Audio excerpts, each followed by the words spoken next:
Hey everyone, Dr. Frankie here. And today I'm going to talk to you about why rejection is good.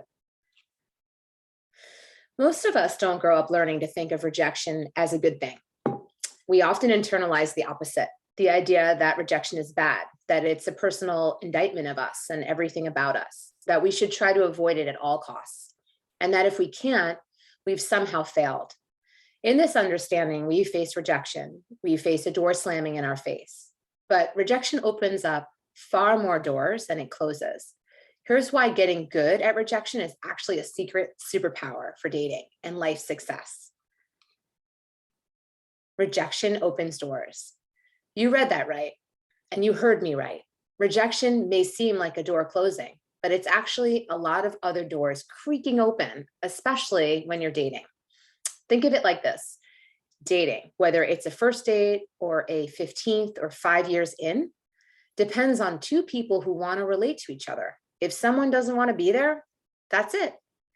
This means that hearing no from one person opens up the chance of hearing yes from another. Can it feel a little vulnerable to put yourself out there and make a move, whether with a stranger over an app, a longtime crush, or anyone else? Sure, it does.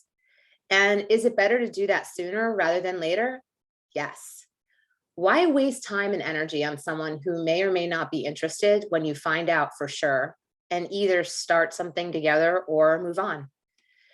How to respond when you get rejected. If you receive a rejection, whether from a potential first date, a one-night stand, or anything else, the best and sometimes the hardest thing you can do is to quickly end the interaction and move on. A warm smile and a thank you for letting me know, followed by a graceful exit, leaves everyone feeling like their boundaries have been respected. You might want to know the reasons behind the no, but ultimately, they do not matter. And what's most important is to not prove them right by pushing for more information after you've already received your answer. If you're good at getting rejected, you'll get good at giving rejections.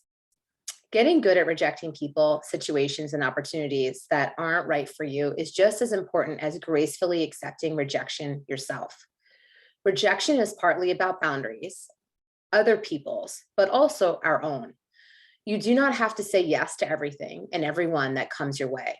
You even do not have to say yes to everything and everyone who could be extremely promising who comes your way.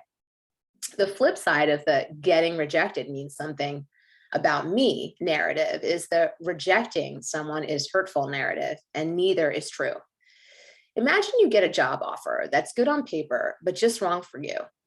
Would you think twice, or would you simply thank them for their interest and say no and move on? It's not a judgment on them. It's a statement about what you need for yourself.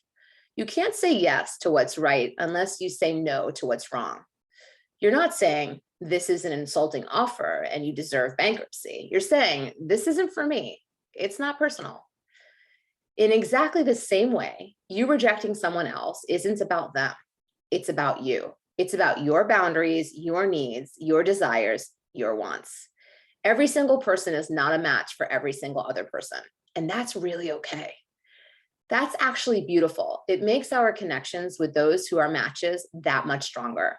And the only way to find those connections is to get used to saying and hearing no over and over. Try to get as many rejections as possible. The only thing rejection means about you is that you put yourself out there and you took a risk. If you don't take more risks, you can't get used to rejection. And the less used to it you are, the more you'll let your ideas about what it means take the lead. If you're trying to increase your comfort level with getting rejected, gamify it. The only thing you can control is whether you put yourself in a position to be rejected. So try this. Your goal is to be rejected for a date 5 times in 2 weeks. If you ask someone for a date and she says yes, that's great, but it doesn't count. That's not a rejection. Does 5 or more asks in 2 weeks seem ambitious? Maybe, but it's exactly an ambitious goal like that that will get you out of your own way and encourage you to focus more on the attempts than the results. You can't control how people or circumstances respond to you. You can only control how you respond to them by putting yourself in positions where you might hear no over and over again. You create the opportunity to potentially hear a yes. So I want to encourage you to take risks, be bold, and get out there. And thanks so much for listening to my weekly vlog. And I hope to see you again really soon. Take care.